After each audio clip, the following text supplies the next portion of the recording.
Bonjour, bonsoir, na bande kwa landinyo, c'est la voix Steve officiel. Mbote na mino biskanyos bozali. J'espère que tout le monde a bien. Bande ko so ke zamba no liboso ya koya na kati chaîne na biso, soyez les bienvenus. Kobo santé ko s'abonner, kobo santé ko cliquer cloche de notification. Pona et permettre kayo ozoka belema na biso nyonso tango ezokota. Na bande ko nyonso ya kala, merci beaucoup na bino tikete nzambe na lola aiba na kopambo na bino.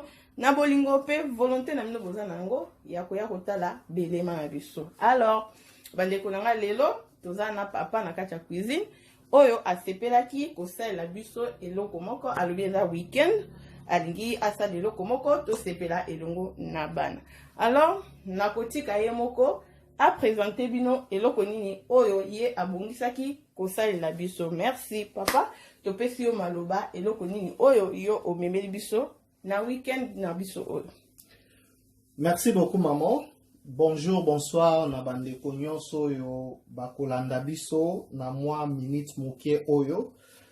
Lelo tosepelaki comme eza dimanche weekend et puis na moment ya confinement, pourquoi pas tocha mwa luboko to encourager maman na mwa musala na ye azosala ya ba recette yango toyaki tolobi non to mekosa mwa recette moko ya mukie.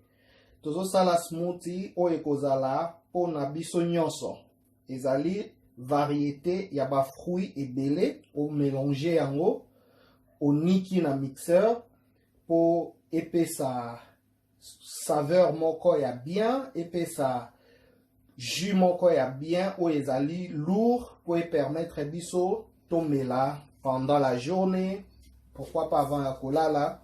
Yango tolobaki pona lelo na recette na biso oyo tolobaki tokosalela raisin. J'espère que bozomona tosukolaki yango déjà eloko ya liboso tosukoli ba fruit. Toza na fraise na biso tozwaki et puis toza na bitabe tokati yango mike mike comme eke na blender.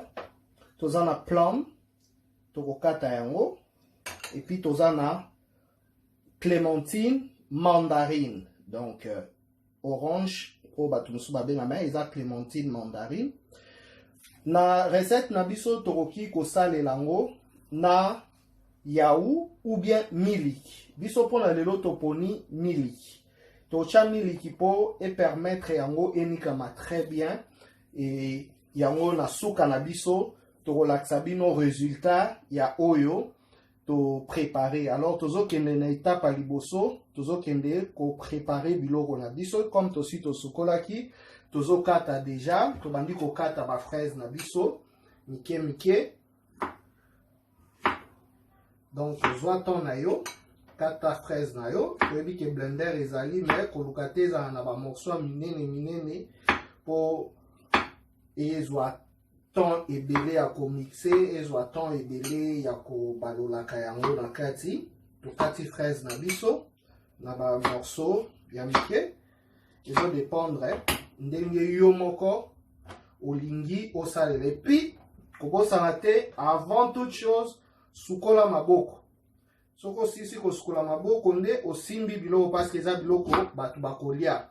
Na plum na biso tozo kata ya bambuma mwa mike ezala na kati, il faut tolongola yango. Yango tozo ke kolongola yango po enikama très bien. Wana nde ezali parmi ba step tolongoli bambuma wana ya kati.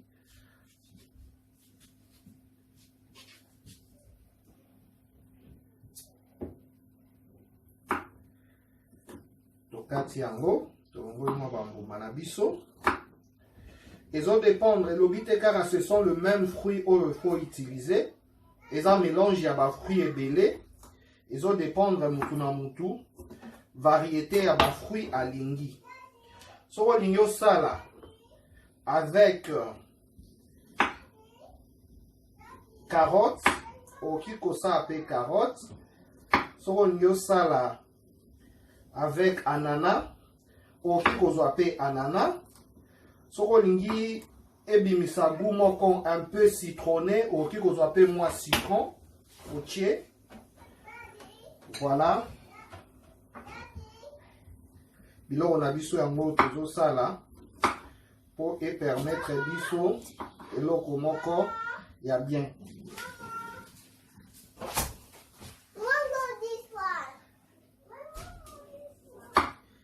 tozokata moke. Désolé moke. Pour a moi interruption oyo. Tokati. Mandarine na biso. Tokolongo la poso. Il va simple, hein, parce que comme Tosukola il m'a beaucoup, ça c'est la première des choses qu'il faut faire pour la notion et hygiène. Il y a besoin que zokota na biso. Donc hygiène na biso et ça comprimer le bosso. Tolongo li poso. Il y a mandarine na biso comme c'est un mélange que nous ça là. Maman azali wana zomona. To ça la kayango de temps à autre, mais pourquoi pas te partager na baninga. Et la recette, moi, ils n'auront même pas 10 minutes. Et la recette, moi, vite fait. Une fois dans la semaine, 2 fois dans la semaine, ça dépend. Parce qu'ils ont conseillé pour qu'il y ait 5 fruits par jour. Au qu'il y a 5 fruits au lieu. Et puis,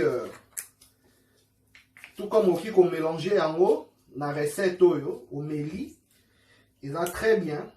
Si vous avez un problème à digestion, ou comme on a un problème à sous-souté, et que deux vraiment, ma caméra ça l'a très bien, et puis même pour la santé, ils ont vraiment recommandé par les médecins, ba milango, bisonyo soto milango et longo.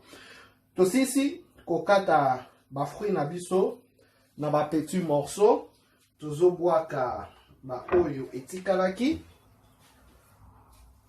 Après d'avoir koboaka, tous un blender na biso, ils sont déjà prêt. Tu es bi ke bande ko mingi basala yango, mingi peut-être ba kozwa habitude ya osala yango. Blender na biso yango tozo kende ko fungola pour tocha ba fruit na biso. To cha boso miliki parce que miliki il faut kota ya onde ko permettre ni biloko ni kama bien. Comme ils sont un peu sec avec miliki européen sango vraiment allure moko ya bien pour nikama. Soza na yaou, oki osé la paix yaou. Aujourd'hui vraiment une bonne quantité à yaou. Au tché, ça dépend de la grandeur, paix à blender na yo, paix à combien de litres au lingi au sala. Oh ya biso tomoni awa, j'espère que ils ont la quantité, il y a plus ou moins 2 litres. Non, ils ont la quantité à 5 litres. Donc blender va la quantité à 5 litres.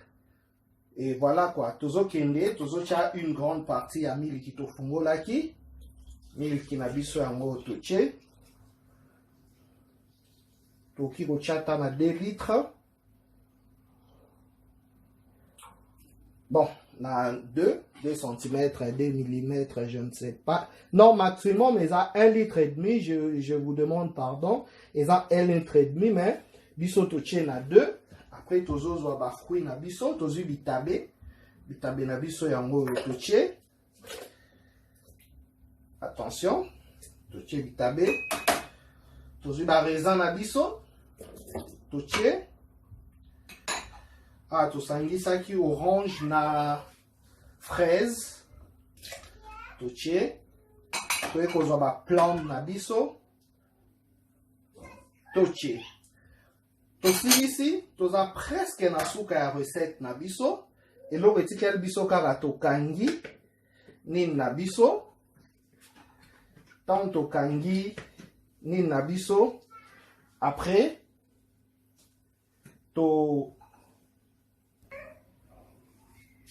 voilà, tu sais ici kocha blo na biso nyonso na kati ya mixeur, blender na biso. Maintenant, tu réglage pour y permettre yango enikama.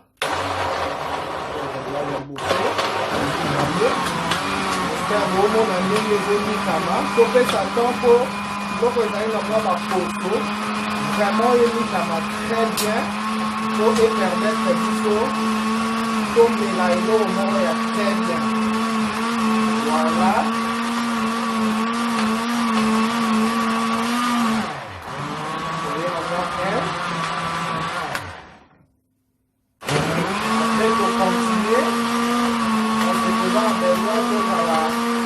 Comme bana baoulina, moi badoka bakosa mike na bafruit oyo sélectionnaki, donc là j'avais mis canadien, mais ça dépend ya fruit oyo sélectionné.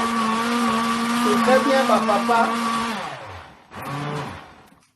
c'est très bien bandeko na ngai nyonso ba papa bisika bozwami moi weekend to sunga maman na moi tasha mokie oyo kosala moi jus oyo eza bien pour na santé na biso. Et voilà, tozo la sabino, to comme presque na suka alors tozo senga bandeko nyonso fruit eza bien pour na santé na biso parce que mingi tolia ka fat et fat wana ezo vana na banzoto na biso ezo créer ba maladie mingi. Soki toza en difficulté à moi ba sport, to conseille ba tupe ba sala sport, so ozo sala sport, ozo mela ba fruit oyo et kopeso vraiment forme moko ya bien, okozala en bonne santé et même ba maladie ya mike zonga et attaquer au anticorps na yo koza vivant parce que ba fruit ezo lié sa anticorps pour pe sango makasi.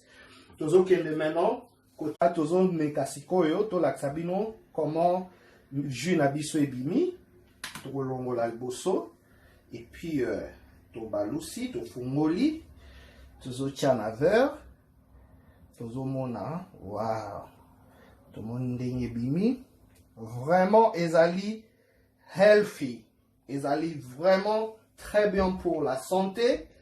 Il y a beaucoup de gens qui tozo salango tout le semaine ou une fois la semaine ou tous les jours à ta vers moko ezali très bien pour la santé. Oyo boyeso ki toche o meki okomona ke ezali vraiment très kitoko eza vraiment bénéfique pour la santé.